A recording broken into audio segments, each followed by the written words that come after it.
Hello বন্ধুরা, বোনকে আমি অ্যারোমা ম্যাজিকের ফেসিয়াল করছি। আর এই ফেসিয়ালে ছিল 7 স্টেপ। তো প্রথমেই নাম্বার 1 ছিল ক্লিনজার দিয়ে প্রথমে মুখটাকে ভালো করে পরিষ্কার করে নিয়েছিলাম। আর ক্লিনজারটা ছিল অনেকটা ফেস ওয়াশের মতো। তারপর 2 আর 3 দুটো একসঙ্গে মিক্স করতে হবে। আর এটা ছিল ব্লিচ, কিন্তু ওটা ব্লিচ না, ওটা ডিট্যান ফেস প্যাক।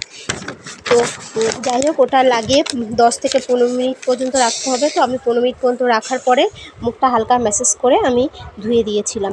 আর ব্লিচ করলে সাধারণত আমরা ম্যাসেজ করি না, আর এটা যেহেতু রিটার্ন প্যাক ছিল ওই জন্য হালকা ম্যাসেজ করে নিয়েছিলাম।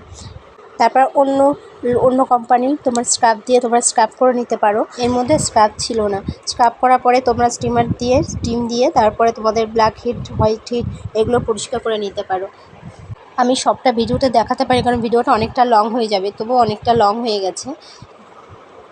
যাই হোক, তো নাম্বার 4 ছিল সিরামটা ভালো করে মুখে অ্যাবজর্ব করে তারপরে ছিল তোমার ম্যাসাজ জেল। তো জেলটাকে দিয়ে ভালো করে ম্যাসাজ করার পরে আর নাম্বার 6 ছিল তোমার ফেস প্যাক। তো ফেস প্যাকটা ছিল জেল বেসে। তো ফেসিয়ালটা আমার খুব ভালোই লেগেছিলো। আর এটা ছিল অ্যারোমা ম্যাজিকের স্কিন গ্লো ফেসিয়াল। তো যাই হোক, এতে টোটাল 7 স্টেপ।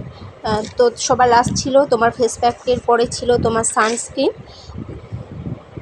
আর আমি ভিডিওটা বেশি লং করতে পারবো না বলে কেটে দিয়েছি, তার জন্য সরি বন্ধুরা। আর সবাই ভালো থেকো, সুস্থ থেকো, টাটা।